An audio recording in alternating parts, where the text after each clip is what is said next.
The most dangerous question in politics is never the loudest one, but the quiet question asked politely on live television, the kind that gives you every opportunity to answer and absolutely nowhere to hide. When silence follows, that silence becomes evidence. And in modern American politics, evidence does not need a verdict to destroy a career. It only needs a camera and time. The night at the Target Center in downtown Minneapolis was never supposed to end in silence, yet silence is exactly how it began to unravel. 2,000 people filled the arena, split visibly down the middle, progressive supporters on one side and conservative attendees on the other, each arriving with expectations shaped by months of media buildup. CNN had framed the town hall as a defining conversation about national identity, placing Vice President J.D. Vance and Congresswoman Ilhan Omar 6 feet apart under bright studio lights. The format was designed to feel intimate rather than combative, stripped of podiums and barriers, creating the illusion of dialogue instead of debate. What that format actually produced was exposure. By the time the pivotal question was asked, the audience had already been guided through nearly 90 minutes of carefully staged contrast. Omar had spoken confidently about her journey from Mogadishu to Minnesota, emphasizing gratitude, resilience, and the right to criticize America in pursuit of justice. Vance had responded with his own biography, grounding patriotism not in abstraction, but in opportunity and obligation. Their disagreements were predictable, even routine, and for a while, the room behaved exactly as CNN had anticipated. Applause rose and fell along ideological lines, and the cameras captured the expected rhythm of partisan affirmation. The shift came not through confrontation, but through redirection. Vance did not raise his voice or accuse Omar of anything directly when he pivoted the conversation toward Somalia.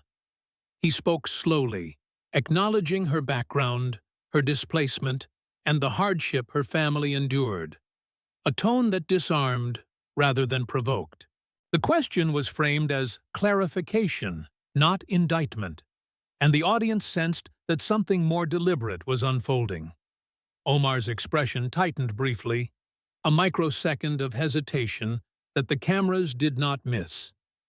What followed was not a single question, but a sequence designed to establish context without spectacle. Vance referenced past language, past votes, and past statements, each introduced calmly, each allowed to stand on the record.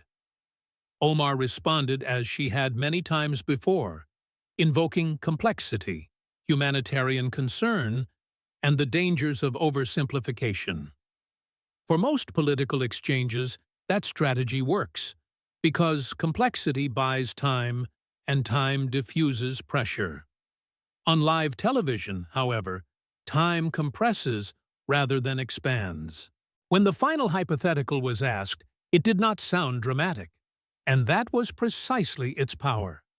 There was no demand for policy justification, no request for nuance, and no invitation to explain historical grievances or diplomatic realities.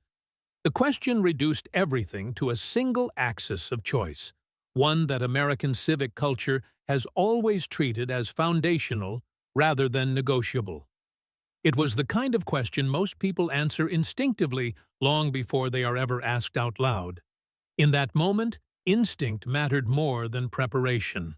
The silence that followed did not read as thoughtfulness to the audience watching.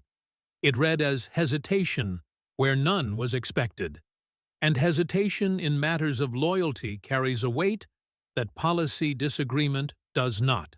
Seconds stretched into something heavier, something uncomfortable, as Omar searched for language that could satisfy competing expectations without closing any doors. Every glance toward the moderator, every shift in posture, reinforced the impression that the question itself had stripped away her usual rhetorical defenses. Silence became the answer the audience processed in real time. As the pause lengthened, the room changed. This was no longer a staged exchange between two political figures, but a collective experience shared by everyone present. Supporters who had arrived prepared to cheer found themselves waiting for words that did not come. Opponents watched without interruption, understanding that nothing needed to be added. Television thrives on moments like this, not because they are loud, but because they are irreversible. When Omar finally spoke, she did not answer the question. Instead, she named the question itself as a trap, a framing meant to corner rather than clarify. Vance's response was restrained, almost sympathetic, as he pointed out that a question only becomes a trap when the answer cannot be given honestly. That line landed with precision because it echoed what the audience was already feeling. The issue was no longer the fairness of the question, but the absence of a response. The decision to leave the stage transformed hesitation into spectacle. As Omar removed her microphone and walked toward the wings, the visual told a story no statement could later undo.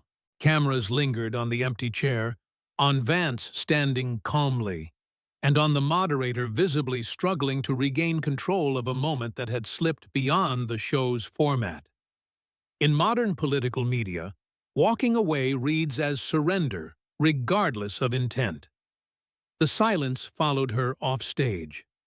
What makes this episode analytically significant is not the partisan reaction that followed, but the speed with which meaning was assigned. Within minutes, clips circulated without context, because context was no longer necessary to understand the core moment. A sitting member of Congress had been asked a question about allegiance and had not answered it. Viewers did not debate policy details or procedural fairness. They debated character and commitment. That shift explains why the moment traveled so far, so fast. This opening does not argue that the outcome was preordained, nor does it claim that the exchange was free of strategy. It argues something narrower and more consequential, that the structure of the question collided with an unresolved tension already present in the narrative surrounding Omar's public life. When identity, language, and voting record converge under live scrutiny, the margin for ambiguity disappears. The remainder of this analysis traces how that convergence unfolded, and why 30 seconds of silence proved more decisive than years of political speech. The collapse did not begin with the hypothetical question itself, but with the groundwork laid long before it was ever asked. By the time Vice President Vance leaned forward and posed the final choice, the audience had already been walked, deliberately and patiently, through a sequence of statements and decisions that framed the silence as a conclusion rather than a surprise.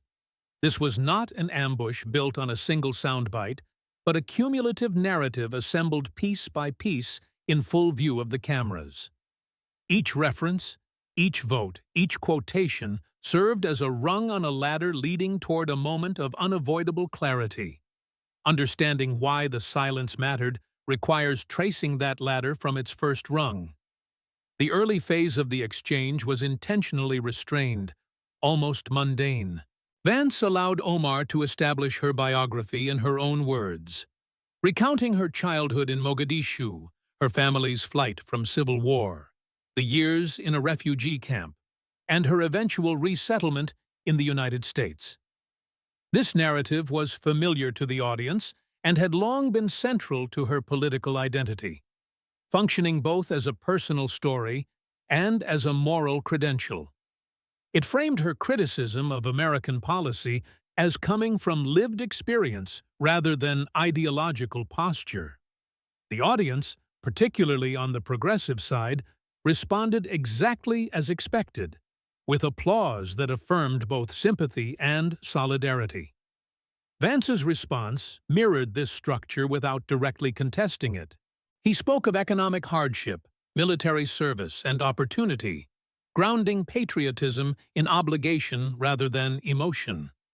Importantly, he did not deny America's flaws or dismiss Omar's experiences, which prevented the exchange from becoming an argument about empathy.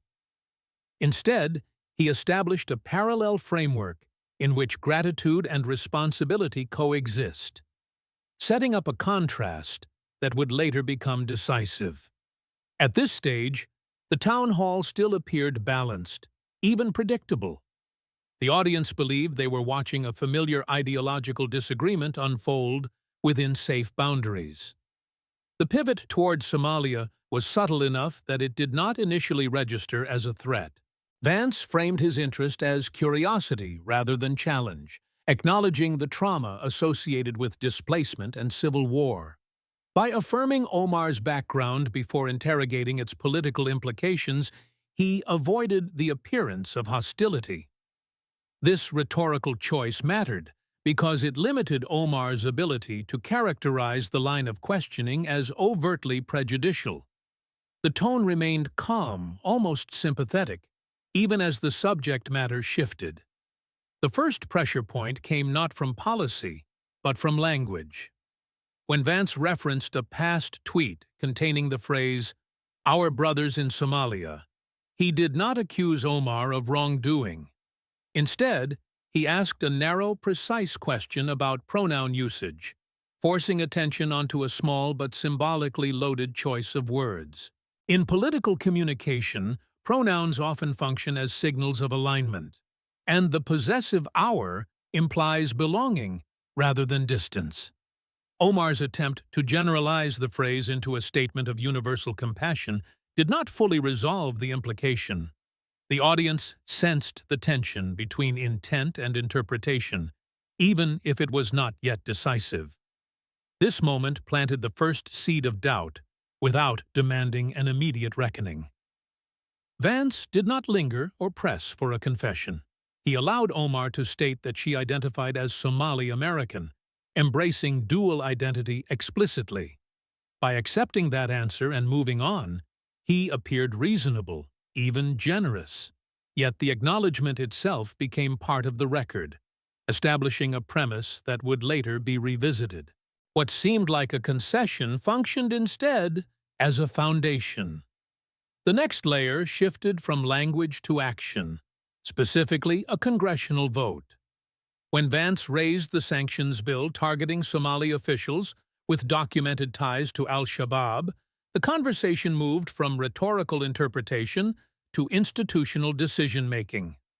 Votes are harder to contextualize away than tweets because they represent concrete choices with measurable consequences. Omar's explanation emphasized humanitarian concern and the complexity of sanctions in fragile states, arguments familiar to policy audiences.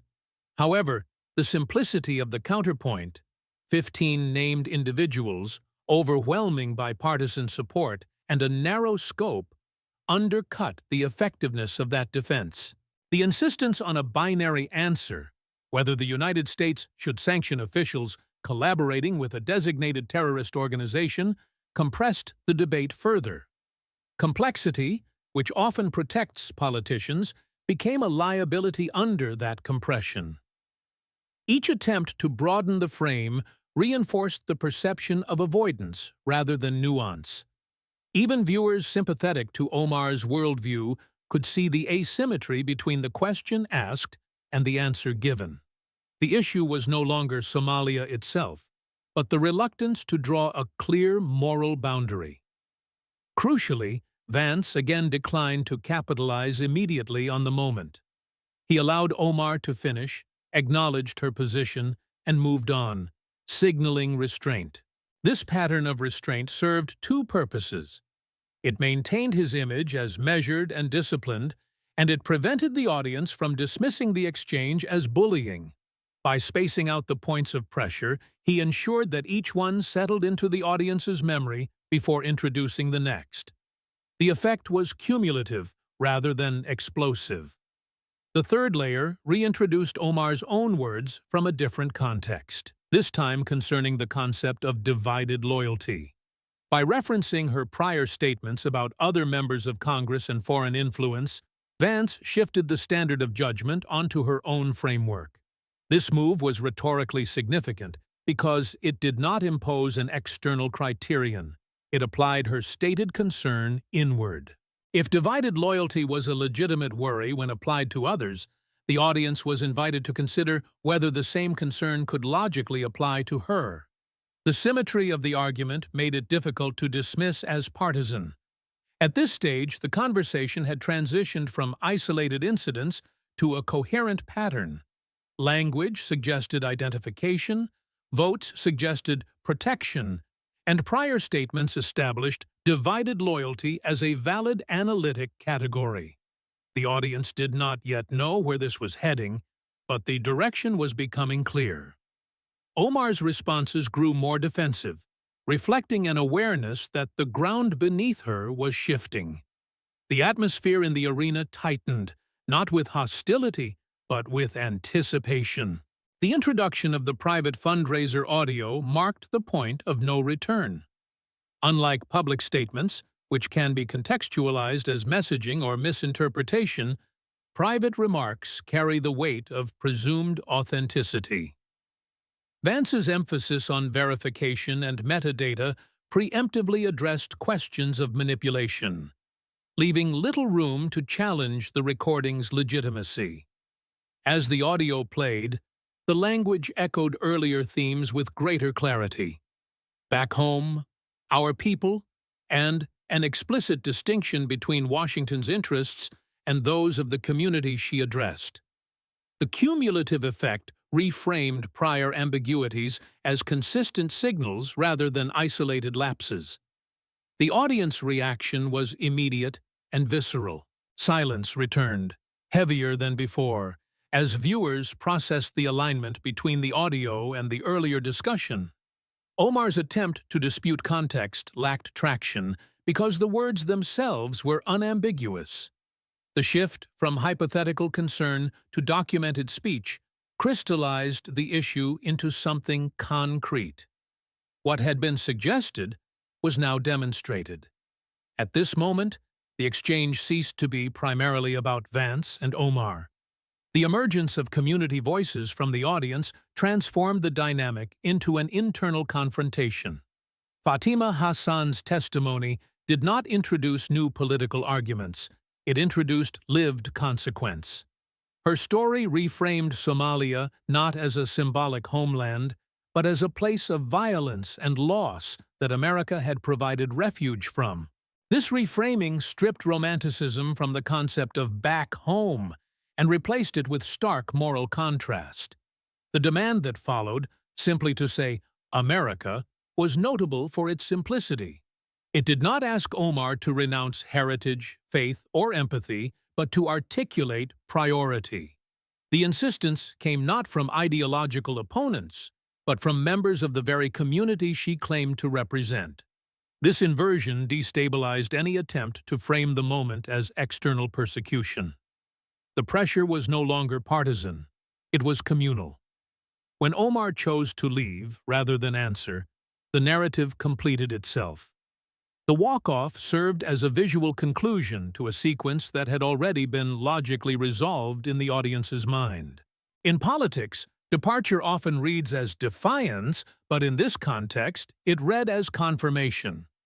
The silence that preceded it now had a shape and a direction. The audience did not need further explanation. This first phase of the main body establishes how the confrontation was constructed and why it resonated so powerfully. It was not the aggression of the question that mattered, but the discipline with which each layer was added. The next section examines how media amplification, community response, and institutional consequences transformed a single night into a career-defining event. What happened after Omar left the stage unfolded faster than any campaign crisis team could realistically contain. Within seconds of the walk-off, producers lost control of the narrative because the most damaging element of the exchange required no interpretation. A sitting member of Congress had been asked a direct question about national allegiance and had not answered it. That fact alone, stripped of context, proved sufficient for mass circulation.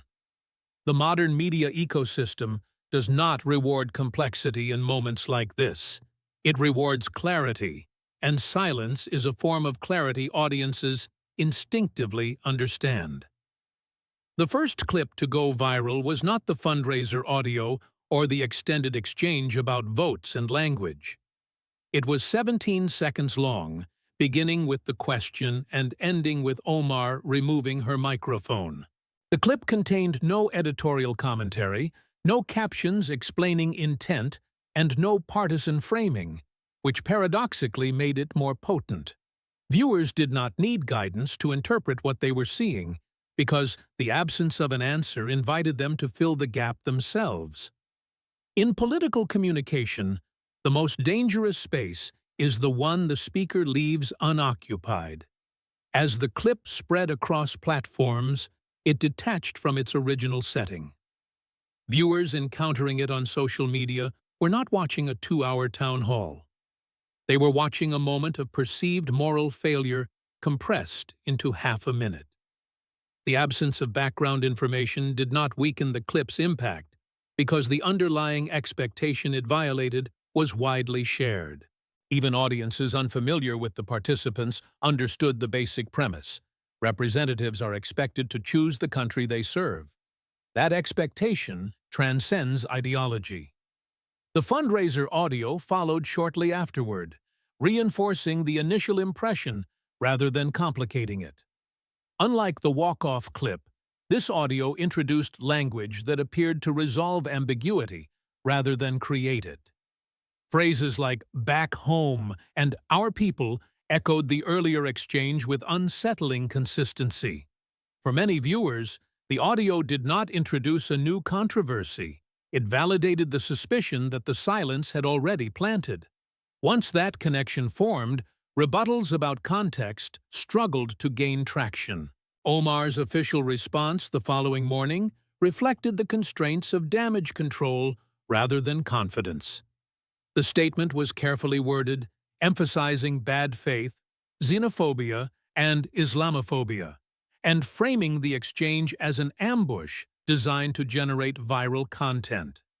What it conspicuously avoided was the one sentence that could have disrupted the dominant narrative. Even with time to craft language free from pressure, the statement did not include a clear affirmation of choosing America in the hypothetical scenario. In crisis communication, omissions often speak louder than accusations. The reaction within Omar's district underscored how the moment transcended partisan lines. Somali-American community leaders published measured but pointed responses emphasizing their own choice of America and their discomfort with ambiguity on that point. The tone of these statements was not accusatory but corrective, asserting a shared civic identity that did not require qualification. By framing their response around personal choice rather than political alignment, they distanced themselves from the accusation of being mobilized by opponents. The effect was to further isolate Omar from a constituency she had long claimed as a core base. Religious institutions responded with similar restraint. Statements from local mosques emphasized compatibility between faith and American civic duty, highlighting service, oath-taking, and loyalty as uncontroversial aspects of Muslim American life. These statements avoided naming Omar directly, but the implication was unmistakable. The subtext was that the community could articulate a clear answer without abandoning its identity. In political terms, this represented a soft but significant withdrawal of moral cover. Inside the Democratic Party, silence became its own form of commentary. High-profile allies who had previously defended Omar against criticism declined to engage publicly.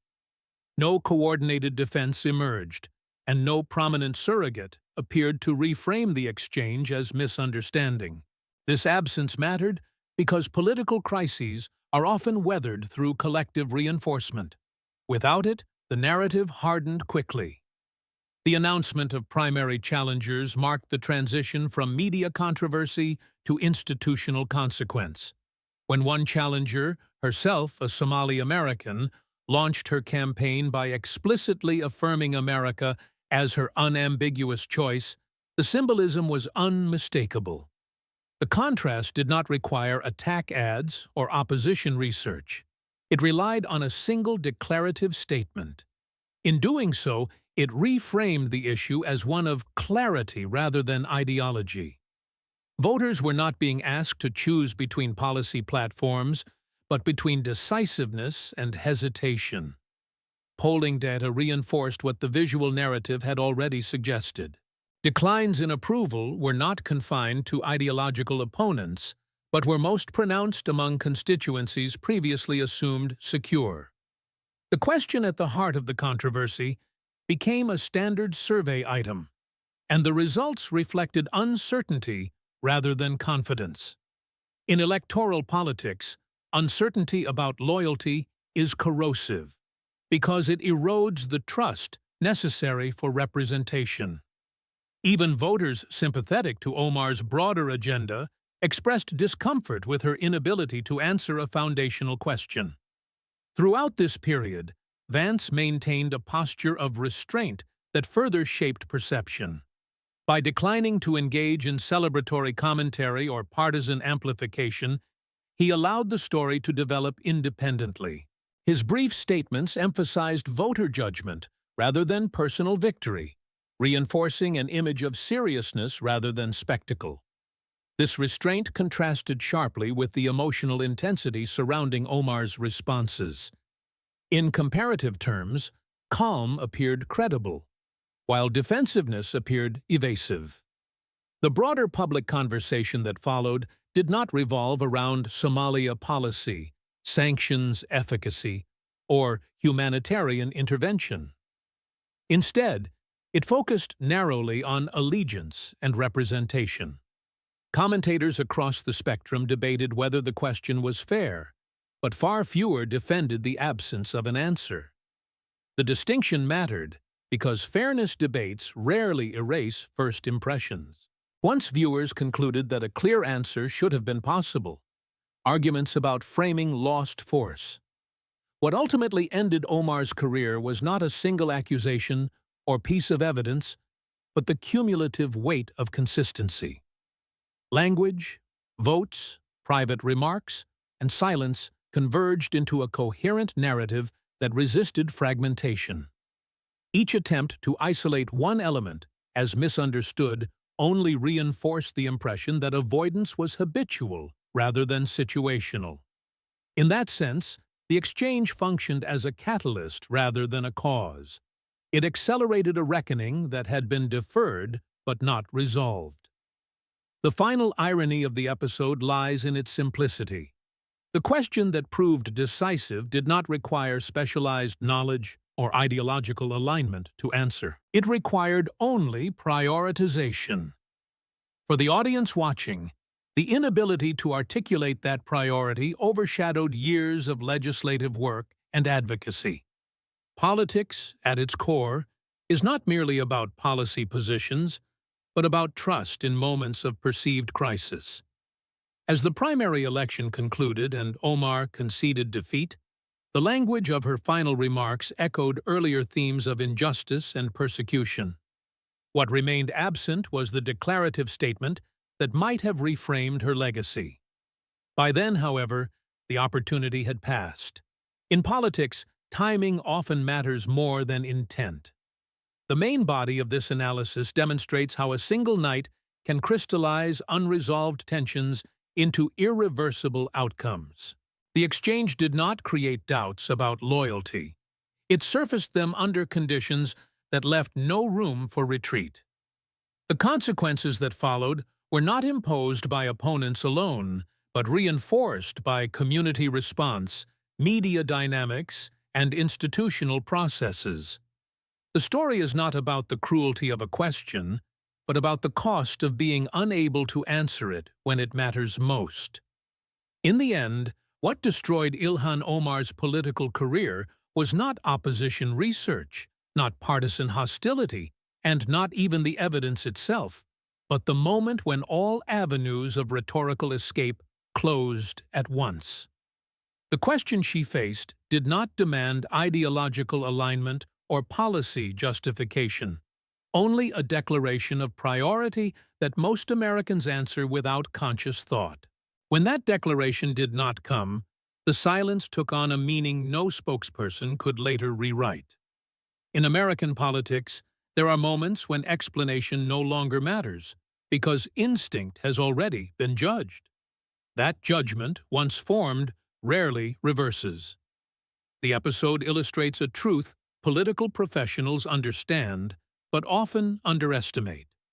Voters forgive disagreement more readily than ambiguity about allegiance. Legislators can vote against popular bills, criticize national policy, and challenge institutions without ending their careers, provided their commitment to the country itself remains unmistakable. The expectation is not blind patriotism or uncritical loyalty, but clarity when interests collide. Omar's failure was not that she held complex views about Somalia or American foreign policy, but that she appeared unwilling to rank those views under pressure. That hesitation proved fatal in a system built on representation. Equally important is what this moment reveals about the mechanics of modern political media. Live television compresses time, strips away context, and elevates instinct over articulation. A politician can survive months of critical coverage, but not 30 seconds of unanswered expectation broadcast without mediation. Once a clip becomes viral, it ceases to belong to the speaker or the network, and becomes a public artifact, interpreted independently by millions. In that environment, silence is not neutral. It is interpretive vacuum, and audiences will fill it. The presence of community voices in the exchange transformed the incident from a partisan clash into a moral reckoning. When members of Omar's own constituency demanded clarity and did not receive it, the issue shifted from external attack to internal credibility. That shift explains why accusations of bad faith failed to blunt the impact. Political persecution narratives depend on a clear boundary between attacker and victim, and that boundary dissolved when the challenge came from within. Trust erodes fastest when doubt originates at home. Institutionally, the outcome reaffirmed the centrality of the oath in American political culture. The oath of allegiance is not symbolic filler or ceremonial tradition. It functions as a moral contract between the state and those who serve it. That contract assumes that identity may be plural, but obligation is singular. Omar's silence was interpreted not as resistance to coercion, but as reluctance to affirm that contract publicly. In the eyes of many voters, that reluctance disqualified her regardless of intent. The restraint shown by J.D. Vance in the aftermath shaped the final perception as much as the confrontation itself. By declining to celebrate or amplify the moment, he allowed it to stand on its own evidentiary weight. His posture reinforced the impression that the question had been asked not to humiliate, but to clarify. Whether or not that interpretation was universally accepted mattered less than the fact that it was plausible. Plausibility, in politics, often determines legitimacy. What followed, polling collapse, primary defeat, and political isolation, did not unfold because of coordinated opposition alone. It unfolded because the foundational relationship between representative and represented had been damaged. Once voters questioned whether their interests were prioritized unequivocally, policy alignment became secondary. Representation is built on the assumption that, when forced to choose, the representative chooses the constituency and the nation they serve. The loss of that assumption undermines every other argument. This case also exposes the limits of identity-based defense in moments of civic evaluation. Appeals to heritage, trauma, and marginalization resonate deeply, but they do not substitute for clarity when institutional roles are examined. The American system, for all its flaws, ultimately evaluates office holders not by origin, but by obligation. When obligation is perceived as conditional, identity ceases to protect and may even intensify scrutiny. Omar's experience underscores that distinction with unusual starkness. There is a broader lesson here that extends beyond any single figure or ideology.